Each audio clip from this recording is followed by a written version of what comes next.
এক শ্রেণী আমার যুবক বাবারা মেয়েদের সঙ্গে আড্ডা মারতে মজা পাইয়া, গান বাজনায় মজা পাইয়া, বেহায়াপনা অশ্লীলতায় মজা পাইয়া, আজকে বাজান হারামিতে হারামে মজা পাইয়া, এক শ্রেণী আমার বাবারা বিভিন্ন কায়দা দুনিয়ার ভিতরে সম্মানের মজা পাইয়া, পদের মজা পাইয়া, সম্পদের মজা পাইয়া খট খট খট খট করিয়া হাসে। ওদিকে আমরা কোরআন এবং হাদিস অনুযায়ী দেখতেছি ওই আল্লাহর বান্দা বান্দি জাহান্নামের কিনারায় বসে খেলা করতেছে।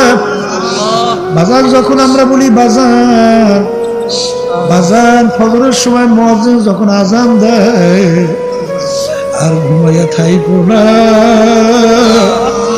ল্যাপ কম্বল ফালাইয়া পাগলের মতো উঠো, উঠে ওযু কইরা যাইয়া মাওলার সামনে দাঁড় হইয়া যাও। আমার মাওলার সামনে সেজদা দিয়া সুবহান রাব্বিয়াল আলা কইয়া টান দাও। বাজার হারামের কাছে যাইও না, গান বাজনা ঢোল বাদ্যের মধ্যে যাইও না, ঘুষের মধ্যে যাইও না, সুদের মধ্যে যাইও না। বাজার ফেরো। যখন এই কথা বলি অনেক সময় মুসলমান সন্তান হইয়াও হক্কানি আলেমদেরকে গালিও দেয়। বাজার সুযোগ পাইলে মারতেও চায়। তারপর আমরা তোমাদের পিছন ছাড়ি না। বাজান আসো আসো। বাজান দুনিয়া কিন্তু ক্ষণস্থায়ী, দেখতে না দেখতে শেষ হইয়া যায়। আর আখিরাত হলো স্থায়ী, যার শুরু আছে আর কোনদিন শেষ নাই। আর আমার আল্লাহ রসুলের মাধ্যমে যে আযাব ও গজবের ঘোষণা করছেন, এ দুনিয়াদার পাগল আমার বাজানরা, ও আরাম প্রিয় আমার বাজানরা, ও ধনী আমার বাজানরা, ও শৌখিন আমার বাজানরা, ও পর্দালের শৌখিন আমার মা বোনেরা, যেই আযাবের ঘোষণা আমার মাওলা করছেন, ওই এক সেকেন্ডের আযাব সহ্য করার শক্তি দুনিয়ার কোনো মানুষের নাই। এক পিসা হুজুর বড় এক বোকা মুরিদকে বড় মোহাব্বত করত। অন্য মুরিদেরা বলা শুরু করলো, ব্যাপার কি? পিসা হুজুর এই বোকা মুরিদটাকে এত কেন মোহাব্বত করে?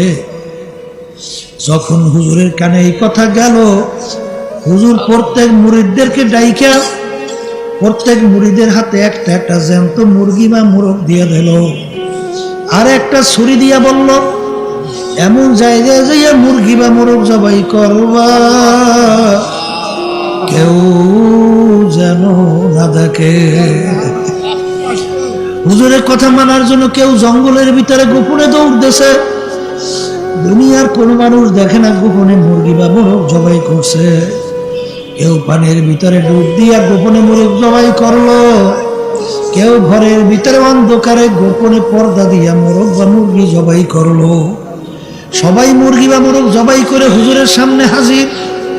আর ওই বোকা মুরিদ জ্যান্ত মুরগি নিয়ে হুজুরের সামনে হাজির। অন্য মুরিদেরা বলে, দেখো এত বড় বোকা, ও হুজুরের কথাটা পর্যন্ত মানতে পারলো না। হুজুর ধুমক দিয়ে বলে, ও বোকা, সবাই আমার কথা মানলো, তুমি আমার কথা কেন মানলা না? তখন বোকা মুরিদ কাঁদে আর বলে, হুজুর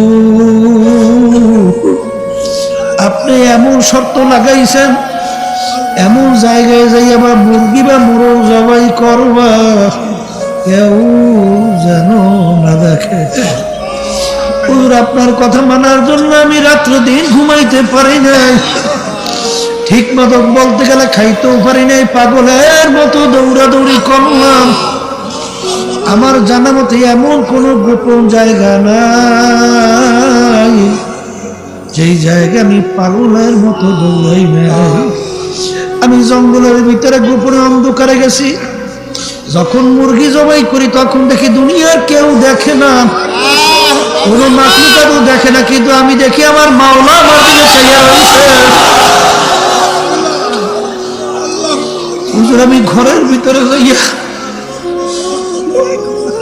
যখন মুরগি জবাই করা শুরু করি দেখি কেউ দেখেন, আমার মাওলা আমার দিকে চাইয়া রয়েছে।